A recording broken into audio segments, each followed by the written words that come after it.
Ново издание на спортска мрежа, овој пат од Охрид, разговараме со Александра Маленковска од новоформираниот клуб Горица Ремо, веслачки клуб, со што веќе веслањето ќе се врати повторно на старите патики како во минатото.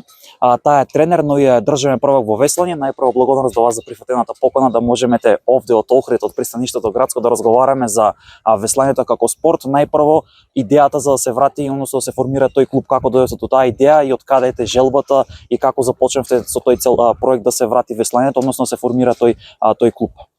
Пред се благодарам за поканата. Пријатно ми изненадивте, пошто не очекував некој од истокот, да речам, на Македонија дека ќе се заинтересира за веслањето во Охрид. Веслачкиот спорт е со 9 децениска традиција во Македонија. На жал, стариот клуб поради неразчистени односи пропадна. На случај на, можам да кажам, средба на претседателот на клубот Стефан со гости кои што биле во Охрид на одмор, доаѓаат на идеја да се врати веслањето со помош на швајцарска донација.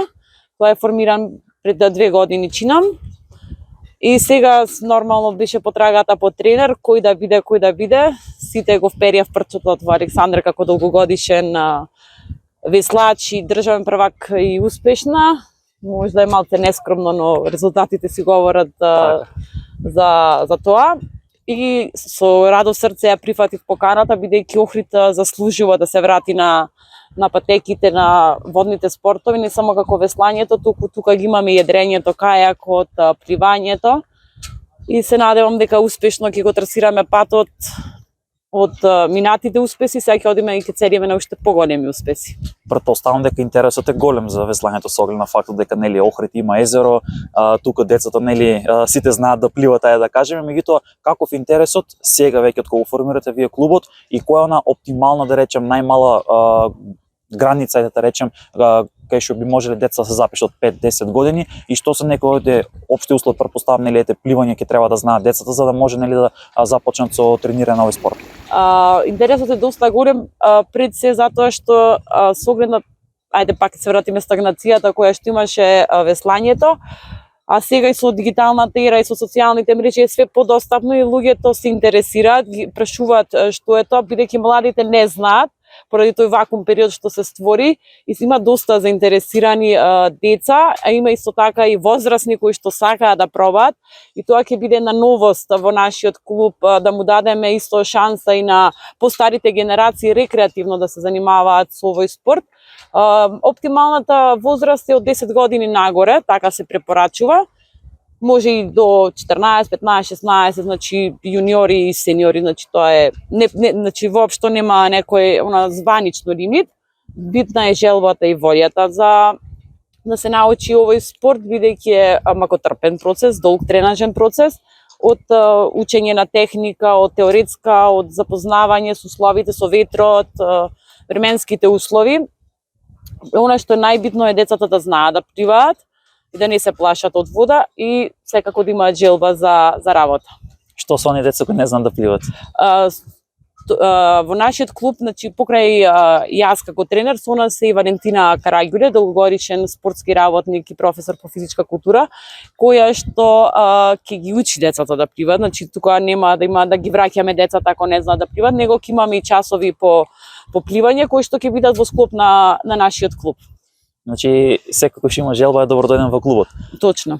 Сега кажи ми, кога ќе станува збор веслањето како спорт, кажавме и претходно кога спремавме прилогот за на телевизија во однос нели на веслањето како спорт, го има во Струга Дебар, меѓутоа нели има и други градови кои што исполнуваат услови како Дојран, да речеме Дојранско езеро, Преспа, Козијак, Велешкото езеро, Беровското езеро и други. Што таму? Има ли иницијатива некој да разговарате ли со локална самоуправа, со федерација за да се формираат некои клубови таму, да започнете таму нели со некои тренинг сесии, да речеме, да се формираат некои клубови?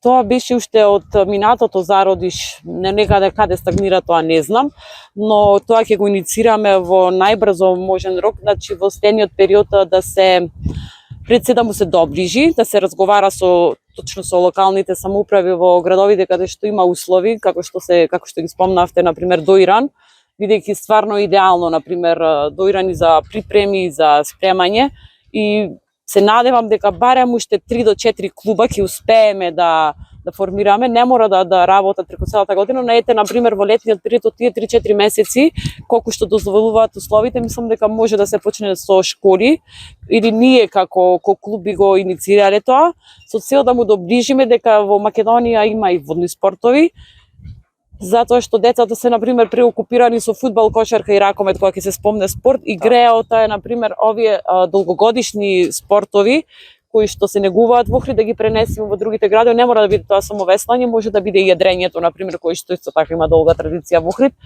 исто така и кајакот или да се направи како еден камп со спортови на вода, како што е на пример концептот во Охрид како Охрид Ватар фестивал, но тоа да не биде пресликано како фестивал, него на пример сите спортови кои што се негуваат во Охрид да ги пресликаме во другите градови на Македонија, бидејќи можда и некаде лежи некој тој талент кој што Македонија има со што да се гордее.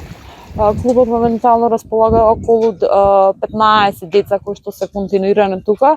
Најмладиот член е мојата кирка која што има 6 години и која што се труди максимално да ги научи тајните на веслањето и верувам дека еден ден ќе ме наследи мене. А најстариот член има околу 60 години, мислам. Колку се моментално активни клубови, каков е видот на надпреварување? Стана збор за лига, со бодување, прво, второ, трето место, генерален пласман, како што е и во другите колективни спортови, како што е фудбалот, кошарката и така натаму. За жал во Македонија функционираат 3 клуба, 4, Суси Дебарскиот, 2 има во Струга, 1 има во Дебар и ние нормално во Охрид, бидејќи системот на надпревари е само државно првенство и меѓународните регати, Балканското првенство кое се одржува во септември. Ние сакаме и ќе се потрудиме да има некој како критериумски регати со цел да го извадиме максимумот од сите веслачи, значи да не се чека по месец до 2 за да има такмичење. Затоа што тоа треба да биде континуитет и да се работи 365 дена во годината, не само на пример кога ќе дојде летниот период, па имаме државно првенство и 2-3 меѓународни регати, него тоа да се тече континуирано со цел да го крениме степенот на подготвеност на веслачите, да бидеме уште поуспешни и верувам дека ќе успееме во тоа. Што е најважно каде надпреваравач? Ете да кажеме децата кога ќе дојдат учат некои основни техники, претпоставам. Покрај тој главен тренинг кој што го имате на вода, дали има некои други услови како теретана слично за да може да се развива пред се младите да се развиваат за да имат и сила и енергија така. Точно, веслањето е стварно еден од најтешките спортови во топ 3 можам да кажам покрај бициклизмот и ватерполото и боксот се разбира. Не бара само психичка спрема, него бара и психолошка. Тренинзите не се одржуваат само во вода. Најбитно е исто така и она базичен период од ноември до февруари, каде што се практикува трчање, теретана, висински припреми со цел да биде телото подготвено, таа база за надпреварите кои ще следуваат од месец април. Она што е доста скептично кај нас, например, има случај, например, што ќе ти е трчање, што ќе ти е теретана, или, например, ние кога сме тренирани во минатото, секогаш беше муаветот, Александра, немој да трчаш или немој да криваш тегови, ќе личиш како машко. И многу голем период имаше предрасуди во однос на веслачкиот спорт. Сите тренуваат става дека ако веслаш, дека ќе бидеш како билдер. И многу женски, например, не тренираат поради тие предрасуди и стереотипи кои што ги имаше, но сега како што минуваат времето, вајда луѓето се повеќе свесни за здравиот начин на живот. И например ево и во теретана, например, кога ќе одите, кога ќе гледате кросфитерите, сите практикуваат веслање на справен ергометар. И јас ќе се трудиме максимално да има 365 дена да бидат подготвени. Например, ево сега сме сведоци, например, дека времето не е соодветно за веслање, но тоа се практикува трчање или возење точак и веслање на справи за веслање кои што се нарекуваат ергометри. Со какви услови располага вашиот клуб? Кажавме дека веќе е ново формиран клуб, какви се почетоците, со каква да речем опрема располагат и што еден надпреварувач кога станува збор веслањето треба да поседува при еден надпревар? Клубот можам да кажам дека има одлична опрема која што моментално ја нема во Македонија, значи имаме четверец, имаме дубал, имаме скифови, имаме справи за веслање. опремата е изработена од карбонски материјали, е доста лесна, но и воедно е многу скапа и она што секогаш се трудиме на сите да го доловиме да се чува, да се мие пред секој тренинг, да се проверува опремата, бидејќи стварно е греото да се уништи со само една сезона, него треба тоа да трае и понатака. И она што треба секој веслач пред се да го сака спортот, да има желба да научи, затоа што ништо не е тешко, затоа што треба само да се сака. Значи, пак ќе кажам, битна е желбата и љубовта. Да. Кога е во прашањето интересот, каков е повеќе имат девојчини или повеќе машките што го практикуваат овој спорт? Тоа е релативно, значи нема, например, во еден период може да бидат повеќе момчиња, во другиот повеќе девојчиња, значи тука е можам да кажам пола-пола со односот, но она што е загрижувачки за жал е што повеќето деца кои што доаѓаат во клубот доаѓаат со препорака од ортопед, заради можеби дигиталниот свет си го направи своето, седењето пред компјутер и сме сведоци на доста искривување во кичмата и арбетниот стол воопшто. И јас се надевам дека конечно сите заедно ќе застанеме и ќе кажеме дека треба повеќе да се практикува спортот и да ги тераат самите родители пред се децата да издвојат по 1 сат до ете, не мора 1 сат, нека биде пола сат во денот да се бават со спортот, затоа што греото е охрид, има извонредни услови за развој на веслачкиот спорт и воопшто на водните спортови. Кога започна сезоната во веслање, кога е, да речем, финишот, кога завршува и што во тој период кога е нели пауза, да речем, од сезона до сезона? Сега во почетокот на месец април започнуваме започнува школата за веслање. Пред се ние како клуб ќе одиме во сите основни и средни школи да му го доближиме веслањето на децата преку нормално ќе носиме со нас исправите за веслање со цел да можат малце одблиску да видат како сето тоа изгледа, потоа и во нашиот клуб и ќе правиме и селекција, затоа што може некој не знае, а вистина е роден талент, кој што нормално со работа сето тоа ќе се доведе до совршенство и се надевам на што поголем одзив од страна на децата. Како изгледа надпревар? Што всушност, како се надпреваруваат кога ќе станува збор веслањето? Кој прв ќе стигне до одредена цел или најдобро време? Оно што е доста интересно, на пример, веслачкиот спорт е единствен спорт каде што во финишот спортистот влегува со грб. Значи, на пример, во атлетиката знаеме нели со градниот кош се гледа и фотофинишот или со ногата, но веслањето е доста специфичен спорт, се такмичат, значи стандардната должина е на 2 километри, тоа е олимписка, да кажам, дисциплина, но има исто така и спринт надпревари кои што се одржуваат на пример на 500 метри или на пример Оксфорд Кембридж, најпознатата трка во смерци, таа е нели од 8 мили, мислам дека беше. Патеката значи мора да биде мирна вода. Има 6 патеки кои што се со лопчиња на секој 12 метри е заградена, мислам обележана, и на самиот старт има како пунктони кои што седат деца обично се деца, на пример, кои што го држат кајчето. И кој прв ќе извесла таа дистанца од 2 километри, значи тоа е победникот. На крајот на кајчето има лопче кој што го означува фактички финишот. Значи сепак станува збор за еден интересен спорт кој што е со доста интересни работи, бидејќи е нешто невообичаено, за разлика од фудбалот, кошарката, кој што гледаме дека интензивно сете нели гледа и на телевизија и телевизиски право, меѓутоа каква е медиумската покореност и интересот на медиумите за веслањето да го промовираат, да го поддржуваат тој спорт? Па на пример, веслањето е од самиот старт на Олимписките игри.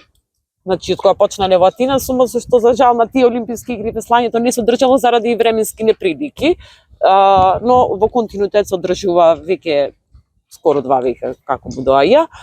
А веќе покасно се приклучени и женските екипи да можат да учествуваат на Олимпијада 72, мислам дека тоа беше во Минхен, не сум сигурна.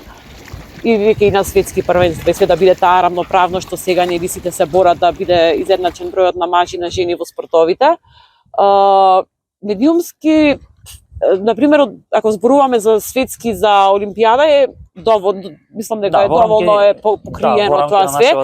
И на пример, во нашава држава мислам дека нема толку интерес, на пример, ево кога ќе гледаме на национални телевизии Олимпијада, на пример го скокнуваат, па мораме да бараме стримови или на друга телевизија од балканските простори, бидејќи на пример Балканот, Србија и Хрватска секогаш имаат во врвот веслачи доста успешни медалисти од Олимписки игри.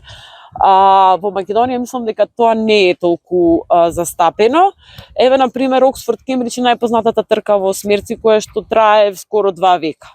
И тоа е на пример празник не само во Англија, него во целиот свет кои што се нетрпенија чекаат таа трка и самата екипа за да се најдеш ти во осмерец од тие 8 души плюс кормиларот нормално, таа трае селекција која што трае 365 дена за да се дојде до таа бројка од 8 души кои што ќе го представуваат или Оксфорд или Кембридж. Еве на пример наредниот викенд ќе биде таа трка на Темза и едва чекам да кажам да ја гледаме. Кажи ми сега веслањето како спаѓа? Спаѓа како посебна федерација или е во рамки на пливачката федерација? Веслачката федерација е од формирањето уште во Југославија, да кажам, до денес е посебна федерација за разлика, на пример, каде што се пливачка и ватерполо, мислам дека се заедно, кајакарската е исто заедно со мирни води, мислам дека се споја последнава деценија тие, за разлика од нив, веслачката си е посебна федерација. Поддршката каква од веслачката федерација за да се поттегне, да речем, веслањето, за да може да се подигне на повисоко ниво? Сепак 4 клубови е многу мала бројка, надпреварите се сведени на многу помал број, да речем. И дали вие како клуб, без разлика што нема водоиран клуб, одете и таму да се одржат некој надпревар или на некоја друга локација, иако нема клубови таму? Со оглед дека сме искрено да зборуваме, со оглед дека сме нов клуб, се уште сме, да кажам, во почетокот и се уште не знаеме каква ќе биде. Например, минатата година имавме за прв пат одржавме меѓународна регата во скроп на Охрид Ватер фестивал во месец август и Веслачката федерација нормално присуствуваше, председателот и Веслачкиот клуб од Струга беа наши гости, исто така и државното се одржа во Струга. Засега имаме супер коректни односи, за понатака ќе видиме, бидејќи се уште сме, пак ќе кажам, релативно млад клуб од една година, но се надевам дека заеднички во интерес на сите и на спортот, дека ќе седнеме и ќе направиме да се расшири веслањето низ цела Македонија со плани, програма и стратегии. Ќе видиме. Значи тоа е релативна работа. Јас мислам дека ќе функционираме одлично и понатака. За крајете да го финишираме разговор, до кога децата би може да дојдат да се запишат да спортуваат? Вратите на клубот се отворени, значи, преку целата година, но школата за веслање започнува во месец април и ги поканувам сите деца или на родителите, апелирам да ги пуштат на децата да се забавуваат низ еден поинаков креативен начин, преку теоретска настава, да го доближиме веслањето кај децата. Благодарам многу за овој разговор. Интересно беше. Почитувани гледачи, ово беше Александра од новоформираниот веслачки клуб Горица Ремо. Претплатете се на нашиот YouTube канал со цел и понатаму да ги следите на новите случувања од македонскиот спорт.